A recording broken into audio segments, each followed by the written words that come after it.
Good afternoon, everyone. It's good to be back with you here on the webinar. I was reflecting on it a little bit earlier today. I think we started this 2.5 years ago, and it's morphed a little bit. I think in some good ways, a little less COVID-centric, thank goodness, and a little bit more of an update. But it certainly is our pleasure to be with you every Tuesday and talk about legal issues of importance to you.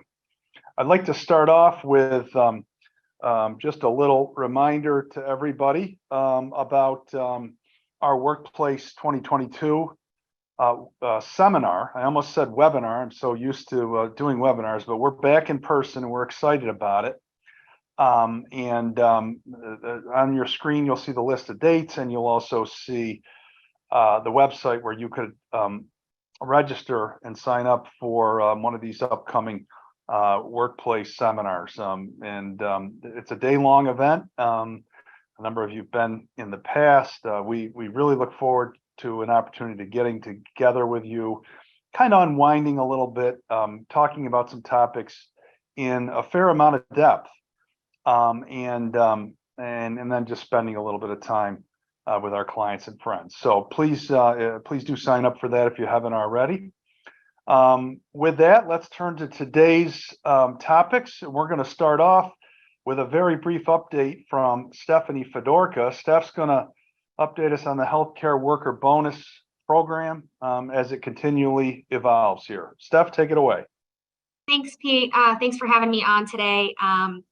Just a very, very brief update regarding the healthcare worker bonus program. As you may recall, this was a program that was developed and passed as part of the budget process this year in those budget bills. And $1.2 billion was set aside to provide these bonuses for frontline healthcare workers of covered employers. Covered employers are generally Medicaid providers or Medicaid participants or facilities, but it also includes educational institutions and municipal entities. If you are a educational institution, you'll note that October 1st is right around the corner. So Saturday, the vesting or the claim period for educational institutions will open up. So what I wanted to talk a little bit about is that every Friday or thereabouts, the Department of Health publishes updated guidance on its website in the form of FAQs. So last Friday on the 23rd, the Department of Health published updated FAQs. Technically, they posted them yesterday, but that's neither here nor there. We thought that perhaps because of the vesting period 2 claim period opening up on Saturday, this might have some important information for our educational institutions. But unfortunately, it does not address those questions that we are so longing to be answered. It did provide a couple of helpful key updates. For example, if you're an employer who already submitted your claims for vesting period 1, that closed September 2nd, you'll recall, that payment should be available October 5th. You will be notified through the healthcare worker bonus portal of the availability of that payment. It also provided some information for municipal entities that are not state entities, or government entities that are not state entities. You should be using the healthcare worker bonus portal to submit those claims.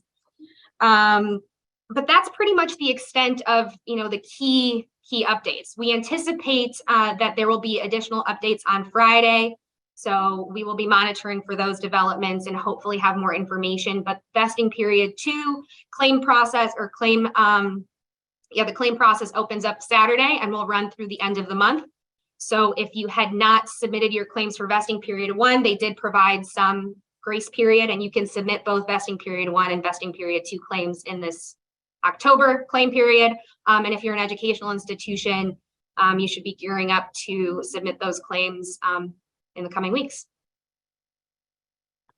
Thank you, Steph. Appreciate the update.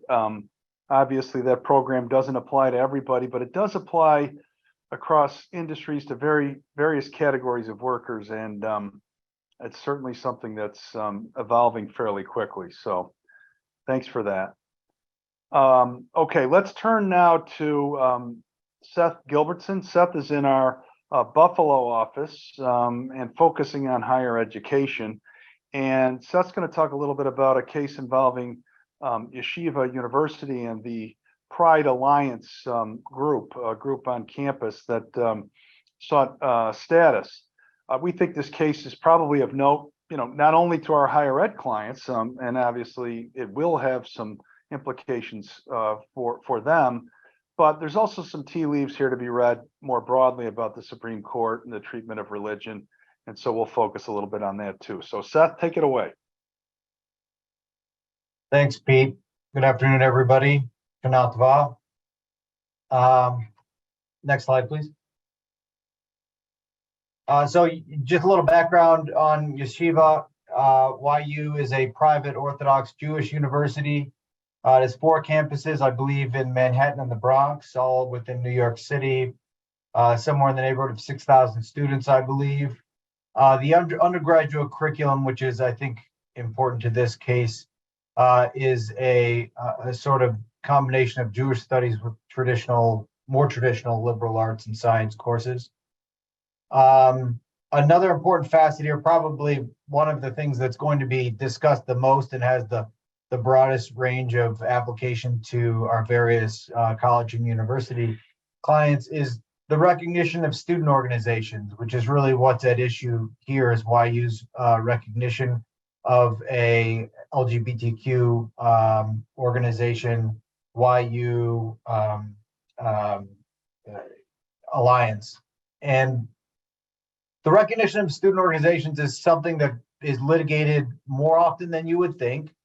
From my first days practicing in higher education at SUNY, we had a case at SUNY Albany that involved recognition of NYPIRG, which is an entity many of you are probably in New York, at least are familiar with. There's been much litigation, including all the way up to the Supreme Court, of recognition of political organizations, student organizations, of religious student organizations, of the membership of those organizations, and universities' ability to require or recognized organizations to allow membership of all students, regardless of things like political or religious beliefs. So what is recognition? What does recognition actually provide? Generally, it's not as serious as you would think it is, given the level of litigation around it. It basically means that the group of students at issue is allowed to use space on campus, is allowed to have its name listed as a recognized student organization, so that other students can sign up. They can advertise, have a table in the student union on certain days to sort of recruit membership, use an email system, and potentially apply for some fun student activity fee type of money to host events, speakers, things like that. So it's really just an opportunity for students to organize together and then use some of the university's resources to support that organization. So another factor here is the New York City human rights law, which is familiar to many of you. It's pretty straight, ordinary, I guess, anti-discrimination civil rights law that prohibits discrimination based on sexual orientation, among other things. It does allow for exemptions for particular religious institutions, and one of the issues here is going to be whether YU qualifies as one of the religious institutions that's entitled to an exemption. Next slide, please.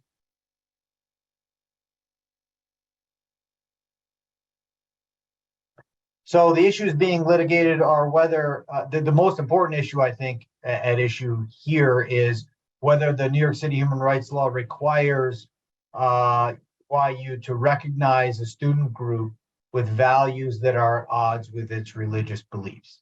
YU says no. YU Pride Alliance, the student group at issue, says yes.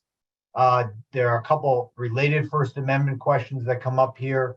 Obviously, religious freedom, YU's ability to exercise its religious freedom to the disadvantage of this particular group, and YU's free speech rights is one of the things they've argued.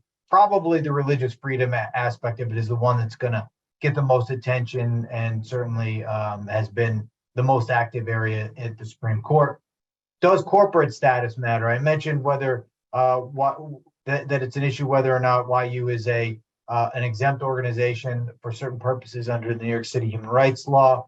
One of the issues that's been litigated, and really one of the turning issues that the New York State trial court case turned on, was the fact that YU is registered in New York as an educational institution, not a religious organization. That issue may fall away because it may sort of be seen as superficial, I guess I would say, as the case proceeds in litigation, but it was an issue at the trial court. It may continue to be an issue. We'll have to wait and see. And then finally, should there be an injunction of this trial court's order? You have a trial court, they call it the New York State Supreme Court, but it's really one of the lower level courts, the trial court level in New York, that is really sort of holding sway right now over a major constitutional question. And there's been a lot of back and forth, a lot of the litigation, a lot of the newsworthiness of this topic thus far, particularly for lawyers interested in Supreme Court inside baseball, has been whether or not an injunction is appropriate in this case, or whether they should allow YU to continue to do what it wants to do until the Supreme Court weighs in, or at least the New York State Court of Appeals, the highest court in New York, has weighed in. Next slide, please. All right, so the rulings thus far, I've alluded to a few of them. New York State Supreme Court, again, the trial court level in New York, ruled that YU must immediately recognize YU Pride Alliance and give it equal access to its facilities and privileges that it gives to all other student groups, whether that be the chess club or the rugby club or whatever it may be. They probably have many such student organizations. Most universities do, and there are probably many at YU. And the state Supreme Court said that basically Pride Alliance needs to be put on par with the rest of those. As I mentioned, the trial court focused on the fact that YU was not incorporated as a religious organization, but rather an educational entity.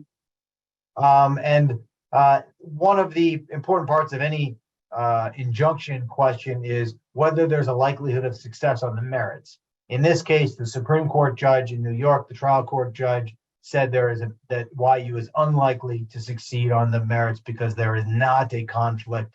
At least that judge did not perceive a conflict between the First Amendment and the New York City human rights law. I think you probably have at least 4 Supreme Court judges who would beg to differ, but we'll have to wait and see about that. So there were some state procedural maneuvering in between June 14th and September 9th. On September 9th, eventually, the case did make its way to the Supreme Court on sort of a temporary docket and was issued a stay. So the Supreme Court order did not go into effect, or was sort of suspended by Justice Sotomayor.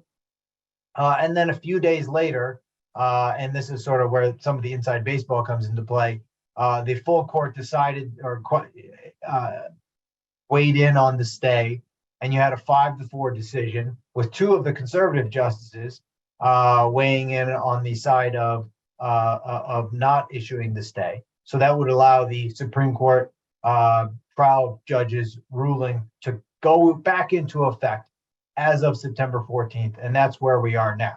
Next slide, please. So right now you have YU in response to this stay. So remember, the trial court said you have to treat Pride Alliance as you would any other student organization. In response, YU said, we're not going to recognize any student organizations at all. Therefore, we don't have to recognize Pride Alliance because there's no more chess club. Pride Alliance then turned around, and I think it's important to know there's a group of college students involved in this that turned around and said, you know what, we're going to delay our opportunity to seek recognition here so that our peers, our other student organizations, can continue to operate. So we're going to back off, let the litigation work its way through the courts. In the meantime, other YU student organizations can continue to operate because they aren't going to basically push their point at this time. Furthermore, I think one of the things you'll see a lot if you read any of the press about this is there's really deep. This has opened up some deep wounds, some deep disagreements within the YU community. You have alumni and students lining up, and faculty to some extent lining up on one side of things. You have members of the religious community, some of the more political elements of the community lining up on the other side. And there's really some deep disagreements, as there are. It's sort of a microcosm of what we see nationwide. So next slide, please. So what are we going to watch for here? There will be, or likely to be, some more sort of machinations on the state court side. Those are unlikely to ultimately decide the issue, but there may be some more sort of back and forth at the state court level, either at the appellate division, more likely to the Court of Appeals. Depending on how that gets sorted out, this is either going to go to the Second Circuit Court of Appeals in New York, the Federal Circuit Court in New York, or probably more likely straight to the Supreme Court from the New York State Court of Appeals. And it will be back before the Supreme Court for a full hearing. Remember, the last hearing, the one that just got decided on September 14th, only was addressing the injunction. So a full hearing on the merits by the Supreme Court is probably likely. I think most court watchers would agree at this point, and that will probably happen not this coming court calendar year, but the year after that. If depending on how fast things move here, I could be wrong about that. Next June, we could be back reading about this case in the Supreme Court. I would think it's more likely to take a little bit longer than that. Who knows? By then, the parties may sort this thing out. It may become moot. But as it seems destined right now for a full hearing before the Supreme Court. And in answer to the last question, there is this latest religious freedom test for the Supreme Court. I think right now it looks like yes. It looks like this is going to be the next big religious freedom case, at least the next one out of education, to reach the court. I would guess, and I don't think I'm too far out here on a limb here to say that it is likely that at least one of the two judges that sided with the more liberal justices on the injunction question are likely to side with YU on the religious freedom question, and YU is more likely to prevail at this point, given the current makeup of the court, if the case makes it that far, while the current makeup of the court stays the way it is. Thanks, everyone. So Seth, thank you. A couple things. That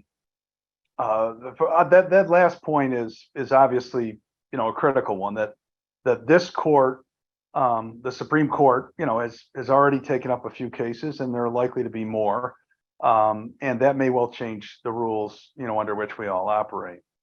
But there were a couple other things that I think were notable here. There are features that are present broadly in a lot of these cases, and one of them is the sort of outside the courtroom, court of public opinion that you touched on a little bit, but kind of like okay, well then we're not going to recognize any organizations, and then the organization says, okay, then we withdraw our request for recognition, and kind of that back and forth. And I think that's generally applicable when you're trying to navigate these thorny issues where there's people that are kind of passionate on both sides, and that should be part of our decision making if we can see into the future far enough to say, hey, look, how is this going to play out? Yeah, I think many of the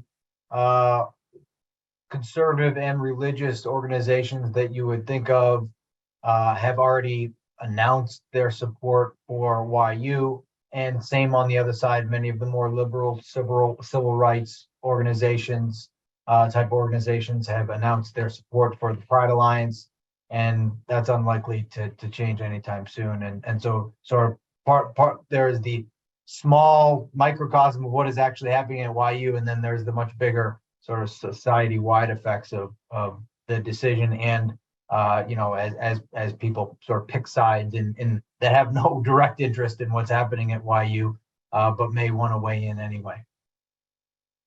The second big point that just strikes me is that this is not the first case, and certainly won't be the last case, where we see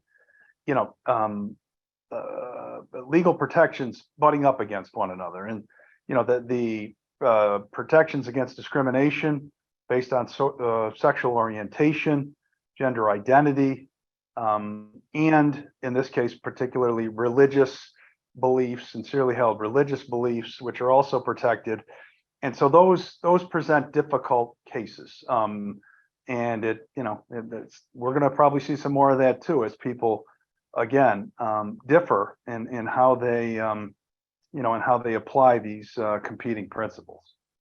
Yeah, I think one of the things that's likely to be litigated for certain is, to what extent does recognizing a student organization suggest that the university is endorsing or adopting the views of that particular organization? I think that will be, and that's been a consistent theme in some of the previous litigation that I noted about student organizations and recognition in general. And that will probably continue. Maybe we'll get a little bit more clarity on that. But to what extent does allowing an entity to use space or use your email system or have a table on the student union mean that the university is sort of adopting or endorsing the views of that organization? I think that'll be one of the key issues to be litigated here, and we'll have to wait and see. And more broadly, perhaps, affinity groups for employers. We'll see that as well, I think, potentially. So, all right. Well, thank you for that update. That's interesting on many levels and applicable on many levels. So we'll keep an eye on that. All right, thanks, Next up, let's turn to Andrew Bobreck. Andy's here in our Syracuse office and familiar to all of you as a presenter, and like myself, former host, back for an update today. Andy's going to update us on some of the NLRB developments, and then maybe we'll have a little discussion after that as well. Hey, thanks, Pete. Good to be with you. Good to be with everyone. Right, it's kind of like Godfather 2, Pete. I think, and Al Pacino. Right, I got out and they keep trying to pull me back in, something like that. But I think that might be Godfather 3. But is it 3? All right. I think the sentiment. All right. Thanks. Well, like I said, great to be with everybody today. And I asked to talk about some interesting developments at the National Labor Relations Board. Things that have caught my attention, and likewise have caught the attention of my colleagues here. And I would just add that not only are these principles and developments relevant to those of you attending who do have organized workforces in the private sector, but also to those of you who do not and wish to remain union free. So these developments, track a trend that we've continued to see. And before I delve into some substance, let me give you a little bit of background on the next slide, talking about what we're seeing in terms of statistics at the board. And just as a preliminary note, the board itself is a very politically sensitive body. Ultimately, a majority will decide cases of the 5-member board, and whatever political party is in control of the White House, of course, at this time, the Democrats and President Biden, ultimately the board will be controlled by a majority of appointees from that party. And as stands to reason and be logical, if there's a board of Democrat appointees, they will be generally more employee or union friendly, and likewise, where there's a Republican board and in control, that there's more friendliness towards management. And this also ties to the act itself, and I'll spare you a lengthy lecture, but the NLRA not only protects an employee's right to organize and form a union and to engage in other protected concerted activity, but also to refrain from that activity. And that's what I think some commentators will note is this pendulum swing between those two ends of the spectrum in the area here, both politically and in the statute. But the trends we're seeing do show organized labor making progress and further progress under the board. And that's really what underpins, I think, a lot of the decisions that you'll get from the board is I don't think I'm being overly cynical when I say a desire to see increased unionization and to create a regulatory environment that better promotes unionization. And again, that's the trend that we're seeing right now. These are some notable trends, but In terms of election petitions, so those are petitions that are filed by employees and or unions looking to form a union at a workplace, and those were up 58% compared to last year. And in fact, there's been more petitions for elections already filed this year than the entirety of 2021. Also, and I think this is somewhat of a volume-driven statistic, but we've seen 80% more wins, again, where employees have come together and decided to form a union, had an election, and won that election. 80% more wins this year than last. Typically, we see a fairly high success rate in these elections. The unions tend to, again, as a general, be careful and feel pretty confident about their chances when an election is petitioned for and held. And again, that has stayed true with a fairly high success rate of these campaigns and elections at 77%. There was a story a few weeks ago that I took note of, and some of you probably did as well. And it was a general commentary on a Gallup poll that, based on the survey, reported generally high favorability ratings for labor unions. I think the favorability rating was in the neighborhood of 71% or so, that those surveyed approve of labor unions. And I delved a little deeper into that data and was interested to see that also from this same group, 58% of those who currently worked in non-union environments desired strongly to continue to remain working in a union-free environment. And for those who did maybe were inclined to support a union in those union-free environments, their support was more tepid than in other areas. But interesting statistics. Unfair labor practice charges, those allegations, again, which can be filed against both union and non-union employers, continue to increase this year. And the budget, this is always where you see priorities too, with the federal government and elected officials, where they put the money and how the money is allocated for the federal budget. The budget for the NLRB has by and large remained pretty stagnant over the past decade or so. This year, the president has proposed a significant increase to the agency of some 16%. Again, more resources tends to translate into more regulation and more oversight and more enforcement activity. Again, all raising the stakes for compliance with the National Labor Relations Act. And finally, just a theme that others have commented on, but I've certainly noticed, is the focus on those kind of named and big name employers, Starbucks, of course, and Tesla and Amazon. And I just make that mention because if you're one of those big name employers, maybe in your region, your town, your area, or nationally, again, keep that point in mind that we tend to see this activity among and this focus at the board. Andy, can I just comment real quick? Because I as I look at this slide and as I hear you talk, I see more petitions, more union wins, and the focused part, the budget, and the big names. And folks may recall that there was a task force. There was a White House task force that that President Biden ordered, and the charge given to that task force was to promote my administration's policy of support for worker power, worker organizing, and collective bargaining. And I think the premise that the task force was charged with was find ways to promote collective bargaining because we think that's the answer to a host of economic problems. This is the Biden administration's charge. So this to me is not surprising. And what you said at the beginning, I think is important to remember. A lot of people think, well, when we talk about the NLRB, the unionized employers can worry about that. And, we don't have to worry about it yet or maybe ever. And I just think that people need to be clued into this because it's clearly something that the administration has on its mind. Great comment, Pete. I agree wholeheartedly with that.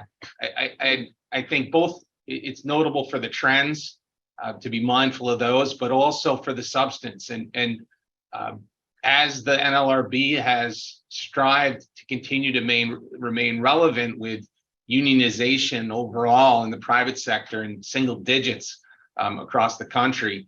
They focused their sites and enforcement activity, as we'll talk about in a little bit here, on non-union work environments and non-union employers. The other thing I would just add is, that the task force, that was one of the very initial steps that the Biden administration took, and their priorities were made very clear as part of President Biden's platform. If you haven't, I would encourage you to read that platform document in terms of what is intended by way of promoting greater labor gains and more elections and more activity in that area. Again, it lays out a pretty clear blueprint that thus far the administration has continued to follow. So no, thanks for that, Pete. So on the next slide, I know Janelle Doobie gave a great overview last week on the joint employer issue at the NLRB. And I don't want to get down into the weeds on that again, but I did want to, first, if you haven't reviewed that overview, you can do so. That information in the presentation and the slides is all published on our website and can be accessed readily. That'll give you some background on this joint employment issue, but this is one that we felt was worth reiterating and mentioning again this week. This, perhaps more than any other issue, continues to be incredibly controversial at the board, and the board continues to focus tremendous resources on this issue. So we had new rulemaking that was published just recently this month. And in a nutshell, what this rule, this proposed regulation is designed to do is to try to make it easier for the board, for a union, for an aggrieved employee to look at two entities and say, well, yes, not only does this entity that issues my paycheck and sends me a W-2 at the end of the year, not only is that entity my employer, but also this other entity where maybe I'm situated during the day in work, or maybe where I render services on behalf of my, what I'll say W-2 employer, and trying to combine those two entities and to make it, again, much easier for that to happen. And the provision I quoted for you here, in one of the key takeaways, as we'll see on the next slide and moving forward here, is that they've focused on indirect control. So it's not it is enough right now if I am that other entity, right?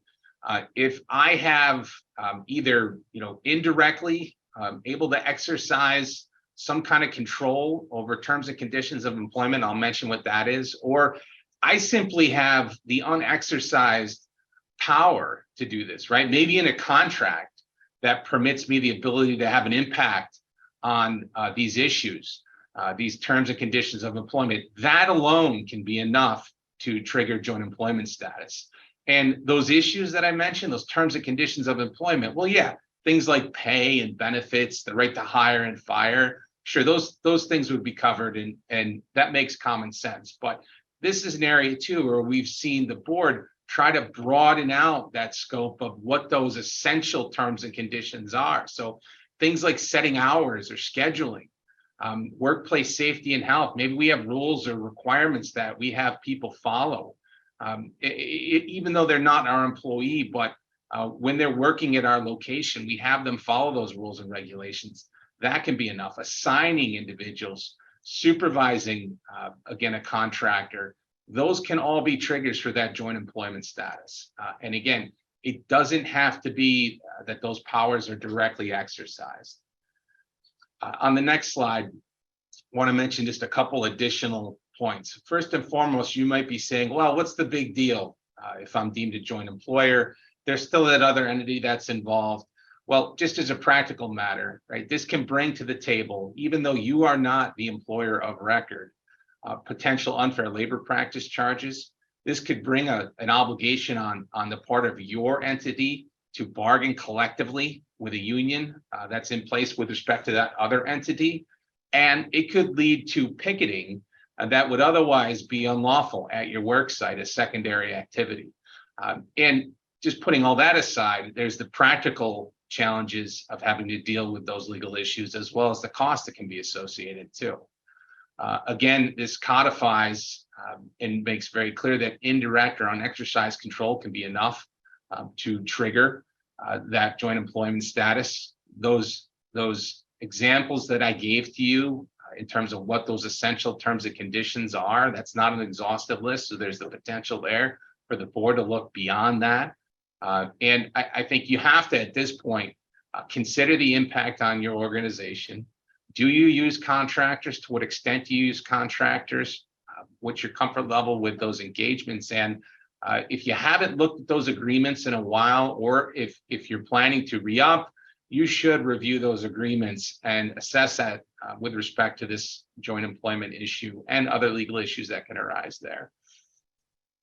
All right, Pete. That's the joint employment. Again, more to come there. We'll continue to monitor this and report back. But one more case that I wanted to mention before we turn it on and wrap up, and that was a case involving Tesla. You'll see on the next slide some of the background information here. So again, I mentioned the big names, right, that are out there, and we see the board continue to focus on these big names. Tesla is certainly one of them. This case didn't receive a lot of publicity, but it caught my attention when I read it on the advance sheets for a number of reasons. And I think it should be something that you as well are paying attention for you employers in the private sector. Tesla, as a matter of policy, and I'll give you the details on that policy in a minute, but they had a policy that generally speaking required employees to wear a black t-shirt that had Tesla's logo on it. And the board itself held that policy, although it didn't expressly prohibit an employee from wearing a union insignia, it did indirectly prohibit them from substituting their uniform for union attire. And the central holding here was key, because it said expressly here, where the employer interferes in any way, again, this was not an unlawful policy on its face, it was a neutral policy, but where an employer interferes in any way with its employees' right to display union insignia, they must prove special circumstances that justify that interference. So it's per se unlawful, right? And it's going to be on the employer, and the employer will have the burden to demonstrate special circumstances exist.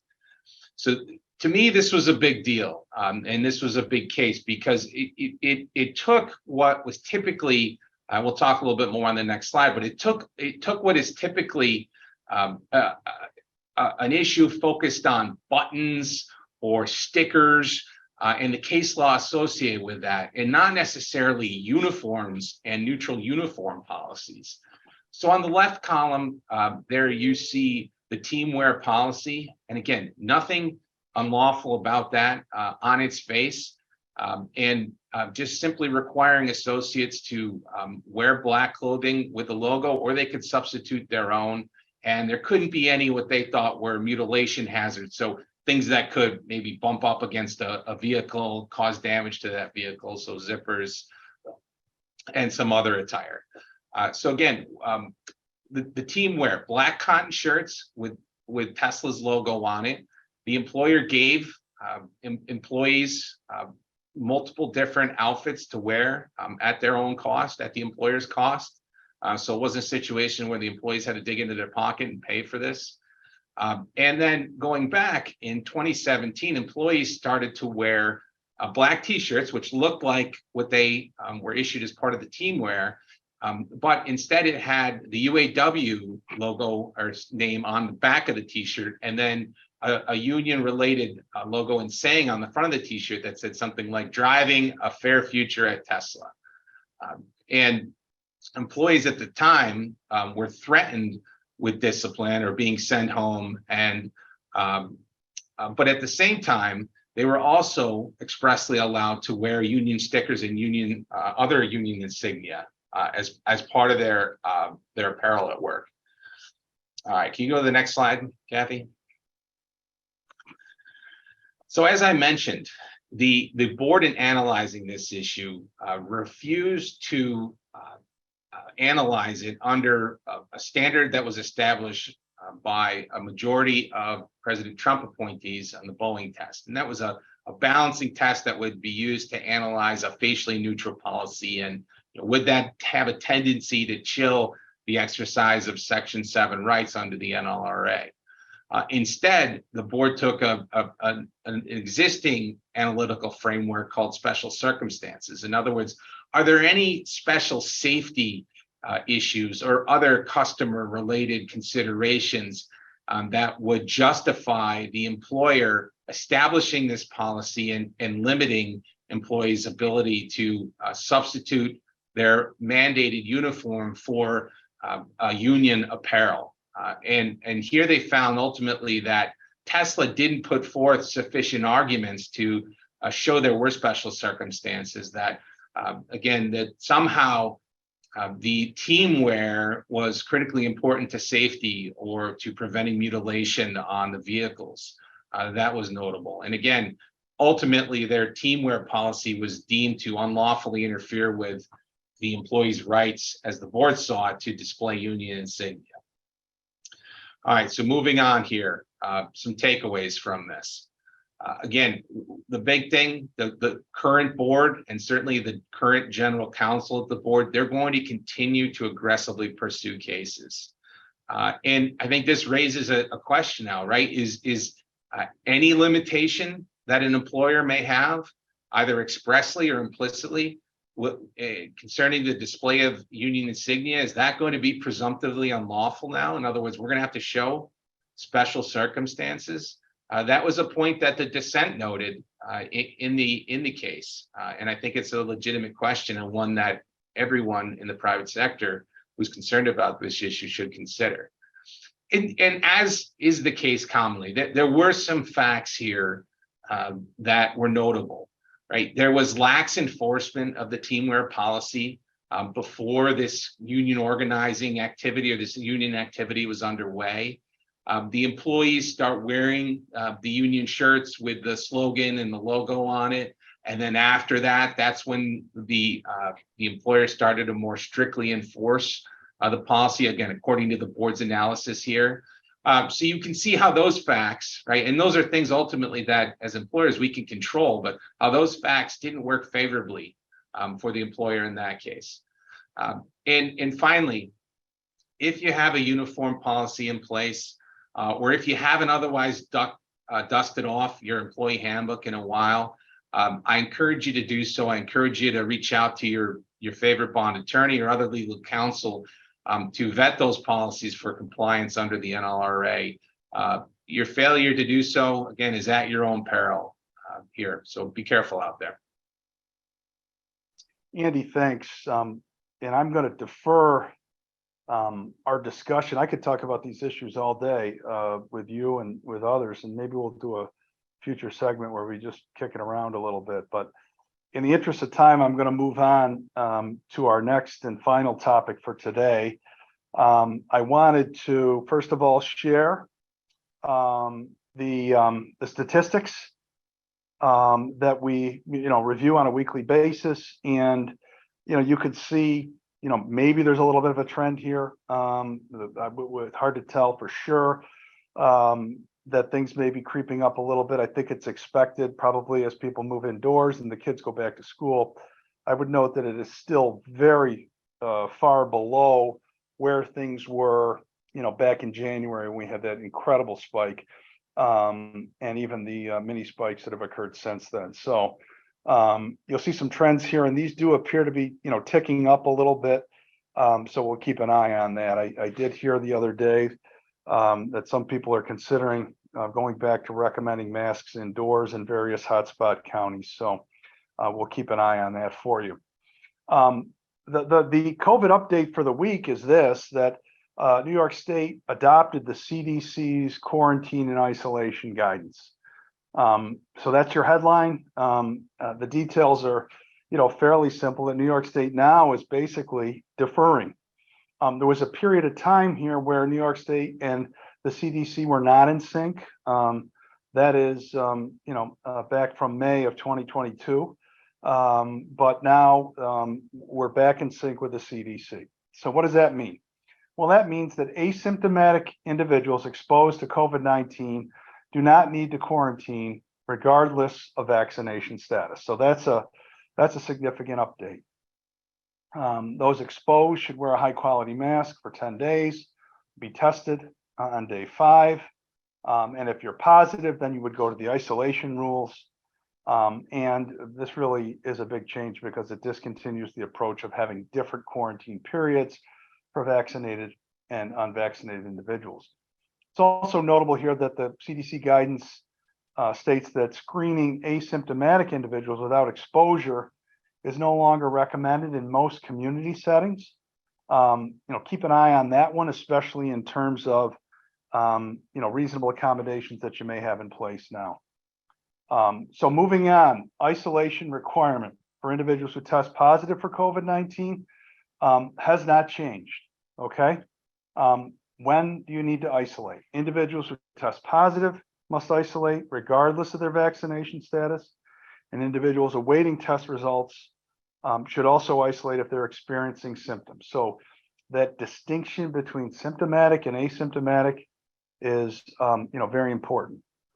Once you have tested, if you're negative, you can end your isolation, and if you're positive, then you're going to need to isolate for at least 5 days and possibly longer, depending upon the severity of your symptoms.